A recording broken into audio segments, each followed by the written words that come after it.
sometimes we end up saying who we're for, and in other conventions we don't. And so it was kind of fun watching. So, but this is what it's about. This is what our constitutional republic is about, and that's what we're here for. And so, thank you for engaging. Thank you all for being respectful in your differences, because that's what makes us strong, in the ability to equally express those. So, good stuff. I'd like to thank our leadership here, Brian and Alice and David McCormick and Chad Gellner. Who are the rest of it? Roberta Kurt, thank you for all your leadership and the credentials and sending emails out. Let's give these guys a hand.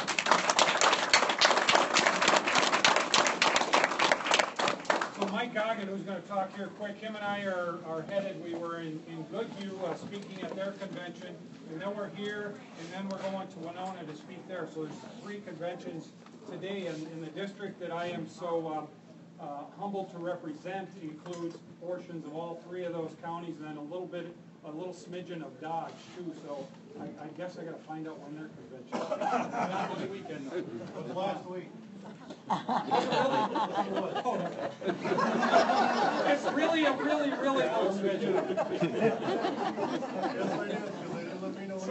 Well, I just want to mention quickly some things that are going on in the legislature, and I would hope that everybody can stay engaged in the discussion we have going this legislative session. As you know, we're at the point in the biennium where we're midway between the 2 years in the biennium. We're just starting the second year, that second session. If you'll remember last session, we set the budget for the biennium. And for many of us, probably for all of us in the room, the spending was way too much. It was a 5 or 6.5% increase in the general fund spending for our budget over the biennium. And so that budget, by the way, even though it was too much, and I didn't like what happened, the message at this point that we have to bring forward to all of Minnesota is this: the government is fully funded. So we set the budget not only for this year we're in, but the next one ahead of us. It's a 2-year biennium, and it goes to June 30th of 2017. That commitment, those appropriations have already been made. They were made last year. That decision's been made. And after that is done, we are still on track or on pace to over-collect $900 million of the people's money extracted from the pockets of hardworking men and women throughout the state of Minnesota who run a family and run a business and do the things that keep our state going. We are projected to collect between now and June 30th of 2017, $900 million too much. And the message to Minnesota is the government is fully funded. It's got the money it needs. And so what we have now as we go into this session, we have those of us, like in the Minnesota House of Representatives, thank God to all the work you and others have done to help make certain that we have a backstop and a firewall against the Liberals, because we do have control of the Minnesota House. There's 73 of us and 61 of them in the Minnesota House. The Liberals have the Senate, and the ultra-liberal has the governor's office. So that's the situation we have, okay? And so given that scenario, it's great we have a backstop, but I want you to know that when there is money or projected or even just the smell of money at the Capitol that presents itself, the animals start to come out of the woods and start to look at the corn pile and think it's theirs to feed on. And they are coming out of the woods now from all different directions. Every one of them has a good story, and they all sound good, and they're all going to save us, and our kids won't die in the streets if they get that money, and all those things that they bring forward. And they do every time. But it's important for us to get the message out to Minnesota. The government is fully funded. It's time for us to reduce taxes on hardworking Minnesotans and small businesses and farmers throughout the state, so that they can start to recover from this oppressive taxation we have, get up off of their knees, onto their feet, start to walk again, and eventually run. That's what we need to do, and we need your help to do it, to let Minnesotans know. We have a tax bill sitting there in front of the Tax Conference Committee. Many of the provisions in there I wrote. Thanks to you electing me and sending me to St. Paul. Provisions that provide property tax relief for farmers, property tax relief for small businesses. We get rid of that state general tax, that wonderful special state-only collected property tax. Anybody know about that? So if you're a small business operator, John, and you've got business facilities, and you've got your property tax statement, it says cities, you pay this much, county, you pay this much, township or, school, you pay this much. There's one in there called the state general tax, okay? And it's kind of camouflage. It's in there, it's all black and white, and you go through there and you look at the bottom and holy moly. That's what you do, there's a little fine print. In there it says state general tax. That, for a business, is about a third of their property tax bill, and not a dime of it goes to the local government. 100% of that portion goes to St. Paul, accumulates there, and is spent very quickly, by the way, on many of the numerous and generous programs that we have in this overtaxed, overfunded state of Minnesota. So that's kind of where we're at. We got some great stuff in the tax bill. We repeal the income tax on Social Security benefits for seniors. We repeal the outrageous income tax on veterans' pension benefits. We repeal it and get rid of it in the bill, and we conform the estate tax, the death tax, to the federal exemption, so farmers would have the exemption of $5.43 million like the feds provide, so that the state doesn't own a portion of your farm when you die. That wonderful tax that taxes people when they die. That's just a handful of what we're doing. We're working to stop the left. They're bringing this euthanasia bill in the Senate. Have you read that? Yeah. So they want to kill people when they don't, somebody has a time in their life they don't think they want to live anymore, and we're going to help them. That's the idea from the Senate. I tell you, the House will stop that dead. We'll stop that bill dead and send it packing. It will be gone. But if we lose the House and have the Democrats take over and they continue to run the Senate, and they will have the governor after this election for 2 more years, if they have all 3 again, that will be fair game for them here. If they have all 3 again, their anti-gun bills that they're bringing, Kim Norton in Rochester, wonderful gal. Well, I mean, she's an okay gal, but the stuff she brings is outrageous. She wants to have gun control measures. Those will be fair game for them if they take over. Her outrageous measures in this particular environment with Republicans solidly in control of the House doesn't have a snowball's chance. It won't go anywhere. It's going to be done. But what we're doing is things, I brought a bill to outlaw the outrageous, unconstitutional executive order that President Obama brought against guns here in Minnesota, and my bill says, guess what, we're not going to enforce it here, it's against the law. We bring bills like the one I introduced to audit the refugee resettlement program here in Minnesota. Find out how much welfare money that we're giving to people that we import that are poor when they get here and are going to be poor for a long time. Good stuff we're doing, I can tell you, in the Minnesota House. And you've heard some of it. I could talk for hours, but Mike's got to talk, and then we're going to go to Winona, and hopefully we keep her out of the ditch. But thank you so much. Thank you so much.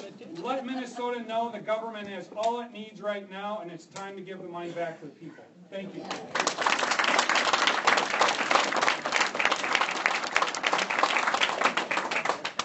Our current state senator is Matt Schmidt. DFL was elected 4 years ago, and Mike Goggin has stepped forward to run to defeat him. So here's Mike Goggin. Thanks, Brian. I do want to say thanks to everybody here for all the hard work you guys are doing. This is fantastic. I appreciate you taking your time out, your busy schedules to come here and be here to do this difficult work. It's not easy, but I like to see the passion. As Steve said, it's been nice to watch everybody voicing their opinions, but doing it in a nice manner. So who am I? I'm Mike Goggin. Grew up in Red Wing. Blessed to have a wonderful family. I'm the third child of Joe and Barb Goggin. I have 2 sisters and a brother. I have a wonderful, incredible, beautiful wife of 25 years. We just celebrated that last fall.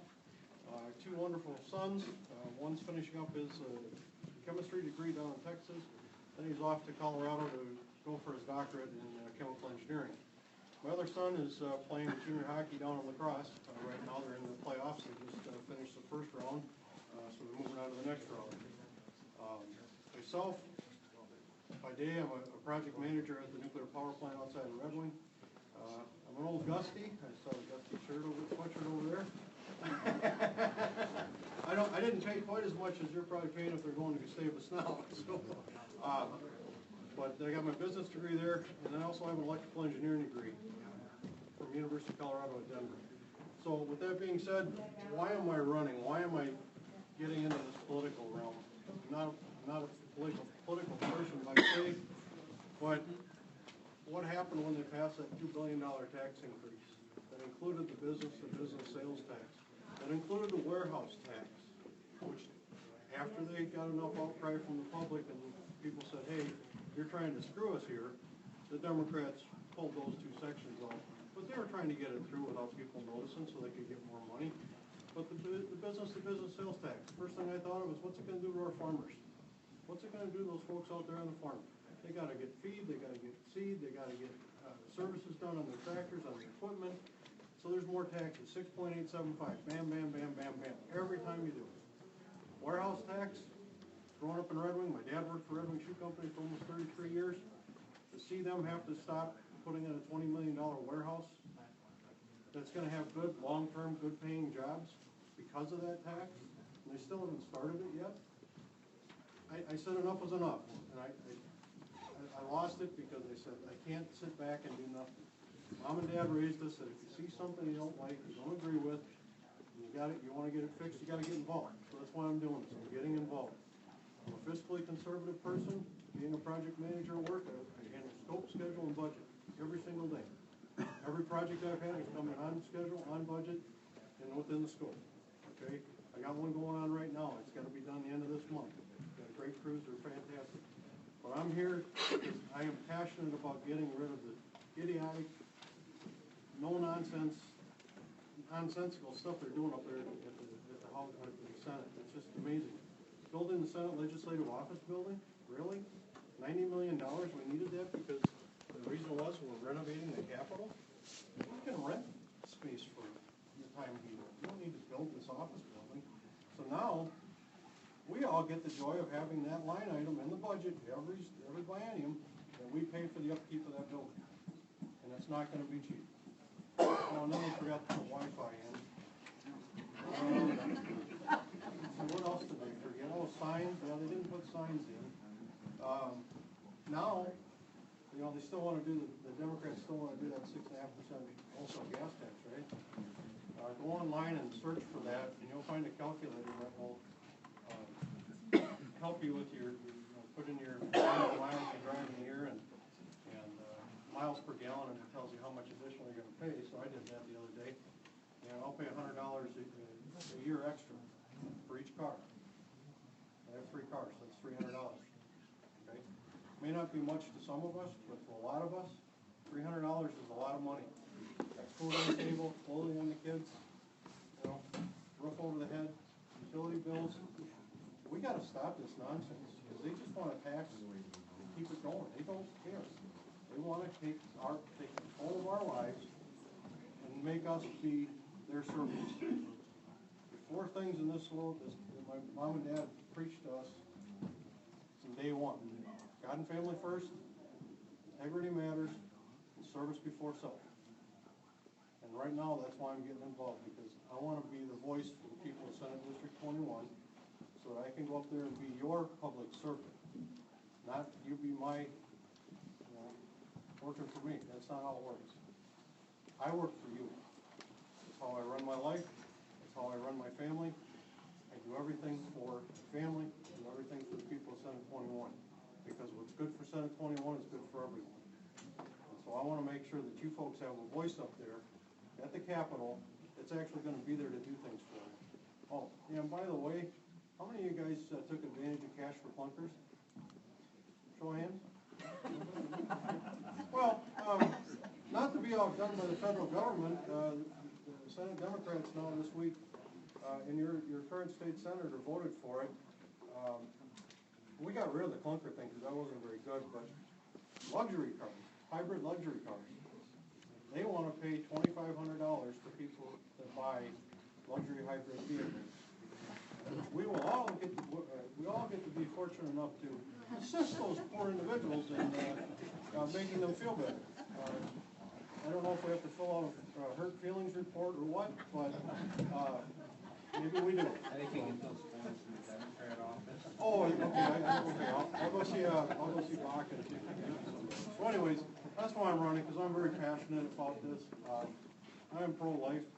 I'm an analytical person, but I cannot for the life of me figure out how anybody can sit there and say,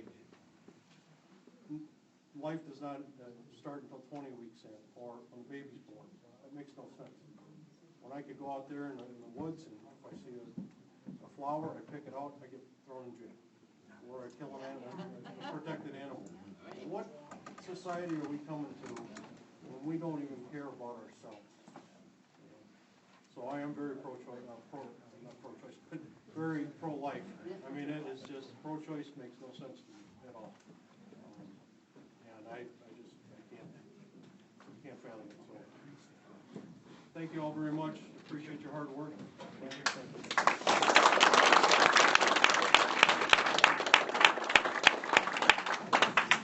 Okay, it has been brought to my attention that it's not clear as to where when I was listening what parts of Wabasha County were in District